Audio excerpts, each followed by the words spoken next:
أعوذ بالله من الشيطان الرجيم. بسم الله الرحمن الرحيم. طه ما أنزلنا عليك القرآن لتشقى إلا تذكرة لمن يخشاه تنزيلا ممن خلق الأرض والسماوات العلى الرحمن على العرش استوى له ما في السماوات وما في الأرض وما بينهما وما تحت الثرى وإن تجهر بالقول فإنه يعلم السر وأخفى الله لا إله إلا هو له الأسماء الحسنى وهل أتاك حديث موسى إذ رأى نارا فقال لأهلهم كثوا إني آنست نارا لعلي آتيكم منها بقبس أو أجد على النار هدى فلما أتاها نودي يا موسى إني أنا ربك فاخلع نعليك إنك بالواد المقدس طوى وأنا اخترتك فاستمع لما يوحى إنني أنا الله لا إله إلا أنا فاعبدني وأقم الصلاة لذكري إن الساعة آتية أكاد أخفيها لتجزى كل نفس بما تسعى فلا يصدنك عنها من لا يؤمن بها واتبع هواه فتردى وما تلك بيمينك يا موسى قال هي عصاي أتوكأ عليها وأهش بها على غنمي ولي فيها مآرب أخرى قال ألقها يا موسى فألقاها فإذا هي حية تسعى قال خذها ولا تخف سنعيدها سيرتها الأولى واضمم يدك إلى جناحك تخرج بيضاء من غير سوء آية أخرى لنريك من آياتنا الكبرى اذهب إلى فرعون إنه طغى قال رب اشرح لي صدري ويسر لي أمري واحلل عقدة من لساني يفقه قولي واجعل لي وزيرا من أهلي هارون أخي اشدد به أزري وأشركه في أمري كي نسبحك كثيرا ونذكرك كثيرا إنك كنت بنا بصيرا قال قال قد أوتيت سؤلك يا موسى ولقد مننا عليك مرة أخرى إذ أوحينا إلى أمك ما يوحى أن اقذفيه في التابوت فاقذفيه في اليم فليلقه اليم بالساحل يأخذه عدو لي وعدو له وألقيت عليك محبة مني ولتصنع على عيني إذ تمشي أختك فتقول هل أدلكم على من يكفله فرجعناك إلى أمك كي تقر عينها ولا تحزن وقتلت نفسا فنجيناك من الغم وفتناك فتونا فلبثت سنين في أهل مدين ثم جئت على قدري يا موسى واصطنعتك لنفسي اذهب أنت وأخوك بآياتي ولا تنيا في ذكري اذهبا إلى فرعون إنه طغى فقولا له قولا لينا لعله يتذكر أو يخشى قالا ربنا إننا نخاف أن يفرط علينا أو أن يطغى قال لا تخافا إنني معكما أسمع وأرى فأتياه فقولا إنا رسولا ربك فأرسل معنا بني إسرائيل ولا تعذبهم قد جئناك بآية من ربك والسلام على من اتبع الهدى إنا قد أوحي إلينا أن العذاب على من كذب وتولى قال فمن ربكما يا موسى قال ربنا الذي أعطى كل شيء خلقه ثم هداه قال فما بال القرون الأولى قال علمها عند ربي في كتاب لا يضل ربي ولا ينسى الذي جعل لكم الأرض مهدا وسلك لكم فيها سبلا وأنزل من السماء ماء فأخرجنا به أزواجا من نبات شتى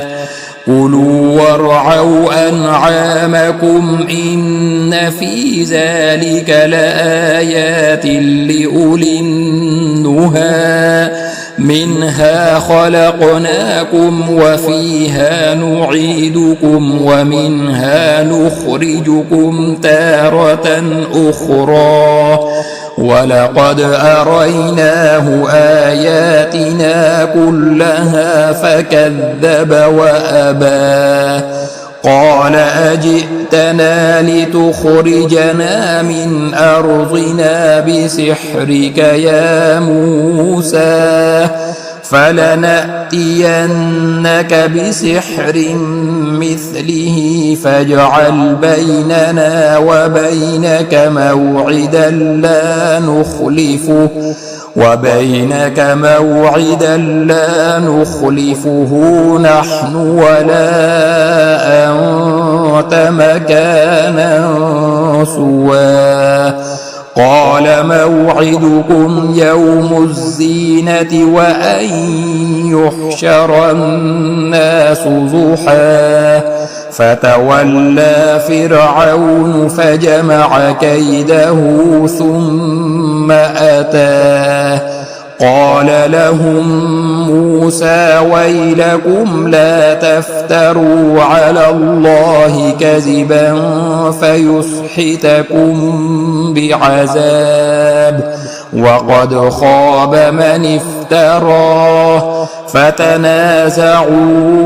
أمرهم بينهم وأسروا النجوى قالوا إن هذان لساحران يريدان أن يخرجاكم من أرضكم بسحرهما ويذهبا بطريقتكم المثلى فأجمعوا كيدكم ثم أتوا صفا وقد أفلح اليوم من استعلى قالوا يا موسى إما أن تلقي وإما أن نكون أول من ألقى قال بل ألقوا فإذا حبالهم وعصيهم يخيل إليه من سحرهم أنها تسعى فأوجس في نفسه خيفة موسى قلنا لا تخف إنك أنت الأعلى وألق ما في يمينك تلقف ما صنعوا إنما صنعوا كيد ساحر ولا يفلح الساحر حيث أتى فألقي السحرة سجدا قالوا آمنا برب هارون وموسى قال آمنتم له قبل أن آذن لكم إنه لكبيركم الذي علمكم السحر فلأقطعن أيديكم وأرجلكم من خلاف ولأصلبنكم في جذوع النخل ولتعلمن أينا أشد عذابا وأبقى قالوا لن نؤثرك على ما جاءنا من البينات والذي فطرنا فاقض ما أنت قاض إنما تقضي هذه الحياة الدنيا إنا آمنا بربنا ليغفر لنا خطايانا وما أكرهتنا عليه من السحر والله خير وأبقى إنه من يأت ربه مجرما فإن له جهنم لا يموت فيها ولا يحيا ومن يأته مؤمنا قد عمل الصالحات فأولئك لهم الدرجات العلا جنات عدن تجري من تحتها الأنهار خالدين فيها وذلك جزاء من تزكى. ولقد أوحينا إلى موسى أن أسر بعبادي فاضرب لهم طريقا في البحر يبسا لا تخاف دركا ولا تخشى. فأتبعهم فرعون بجنوده فغشيهم من اليم ما غشيهم وأضل فرعون قومه وما هدى. يا بني إسرائيل قد أنجيناكم من عدوكم وواعدناكم جانب الطور الأيمن ونزلنا عليكم المن والسلوى. كلوا من طيبات ما رزقناكم ولا تطغوا فيه فيحل عليكم غضبي ومن يحلل عليه غضبي فقد هوى. وإني لغفار لمن تاب وآمن وعمل صالحا ثم اهتدى. وما أعجلك عن قومك يا موسى؟ قال هم أولئك على أثري وعجلت إليك رب لترضى. قال فإنا قد فتنا قومك من بعدك وأضلهم السامري. فرجع موسى إلى قومه غضبان أسفا قال يا قوم ألم يعدكم ربكم وعدا حسنا أفطال عليكم العهد أم أردتم أن يحل عليكم غضب من ربكم فأخلفتم موعدي. قالوا ما أخلفنا موعدك بملكنا ولكننا حملنا أوزارا من زينة القوم فقذفناها فكذلك ألقى السامري. فأخرج لهم عجلا جسدا له خوار فقالوا هذا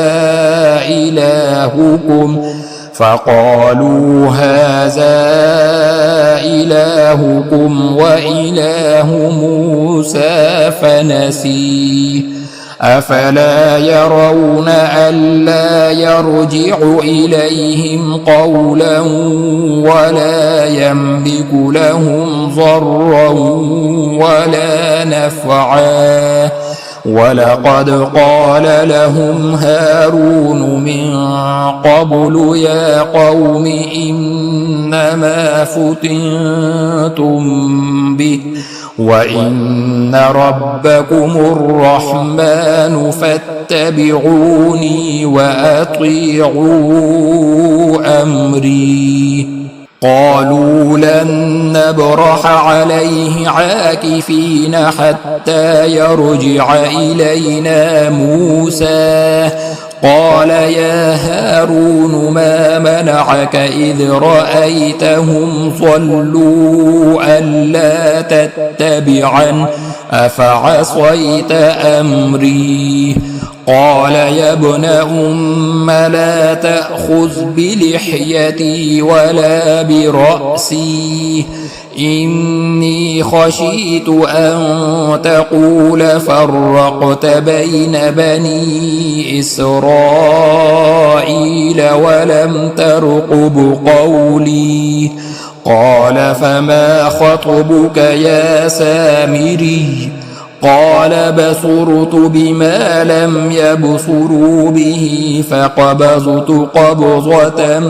من أثر الرسول فنبذتها وكذلك سولت لي نفسي. قال فاذهب فإن لك في الحياة أن تقول لا مساس وإن لك موعدا لن تخلفه وانظر إلى إلهك الذي ظلت عليه عاكفا لنحرقنه ثم لننسفنه في اليم نسفا إنما إلهكم الله الذي لا إله إلا هو وسع كل شيء علما كذلك نقص عليك من أنباء ما قد سبق وقد آتيناك من لدنا ذكرا من أعرض عنه فإنه يحمل يوم القيامة وزرا خالدين فيه وساء لهم يوم القيامة حملا يوم ينفخ في الصور ونحشر المجرمين يومئذ زرقا يتخافتون بينهم إن لبثتم إلا عشرا نحن أعلم بما يقولون إذ يقول أمثلهم طريقة إن لبثتم إلا يوما ويسألونك عن الجبال فقل ينسفها ربي نسفا فيذرها قاعا صفصفا لا ترى فيها عوجا ولا أمتا يومئذ يتبعون الداعي لا عوج له وخشعت الأصوات للرحمن فلا تسمع إلا همسا يومئذ لا تنفع الشفاعة إلا من أذن له الرحمن ورضي له قولا يعلم ما بين أيديهم وما خلفهم ولا يحيطون به علما وعنت الوجوه للحي القيوم وقد خاب من حمل ظلما ومن يعمل من الصالحات وهو مؤمن فلا يخاف ظلما ولا هضما وكذلك أنزلناه قرآنا عربيا وصرفنا فيه من الوعيد لعلهم يتقون أو يحدث لهم ذكرا فتعالى الله الملك الحق ولا تعجل بالقرآن من قبل أن يقضى إليك وحيه وقل رب زدني علما ولقد عهدنا إلى آدم من قبل فنسي ولم نجد له عزما وإذ قلنا للملائكة اسجدوا لآدم فسجدوا إلا إبليس أبى فقلنا يا آدم إن هذا عدو لك ولزوجك فلا يخرجنكما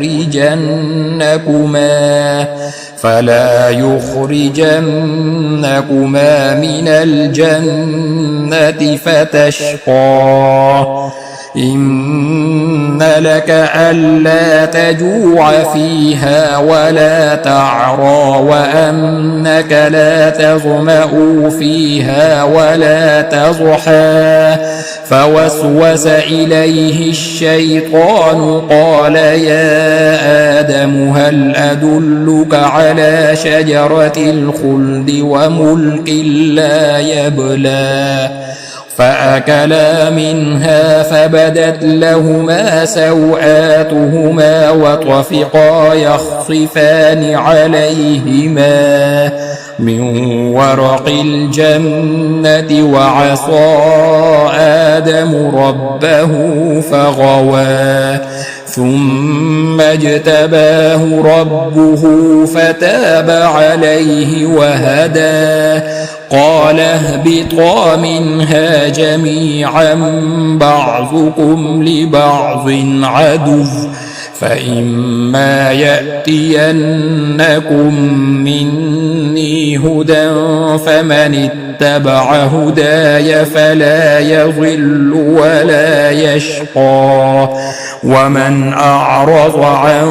ذكري فإن له معيشة ضنكا ونحشره يوم القيامة أعمى قال رب لم حشرتني أعمى وقد كنت بصيرا قال كذلك أتتك آياتنا فنسيتها وكذلك اليوم تنسى وكذلك نجزي من أسرف ولم يؤمن بآيات ربه ولعذاب الآخرة أشد وأبقى أفلم يهد لهم كم أهلكنا قبلهم من القرون يمشون في مساكنهم إن في ذلك لآيات لأولي النهى ولولا كلمة سبقت من ربك لكان لزاما وأجل مسمى فاصبر على ما يقولون وسبح بحمد ربك قبل طلوع الشمس وقبل غروبها ومن آناء الليل فسبح وأطراف النهار لعلك ترضى ولا تمدن عينيك إلى ما متعنا به أزواجا منهم زهرة الحياة الدنيا لنفتنهم فيه ورزق ربك خير وأبقى وأمر أهلك بالصلاة واصطبر عليها لا نسألك رزقا نحن نرزقك والعاقبة للتقوى وقالوا لولا يأتينا بآية من ربه أولم تأتهم بينة ما في الصحف الأولى ولو أنا أهلكناهم بعذاب من قبله لقالوا ربنا لولا أرسلت أرسلت إلينا رسولا فنتبع آياتك من قبل أن نزل ونخزى قل كل متربص فتربصوا فستعلمون من أصحاب الصراط السوي ومن اهتدى.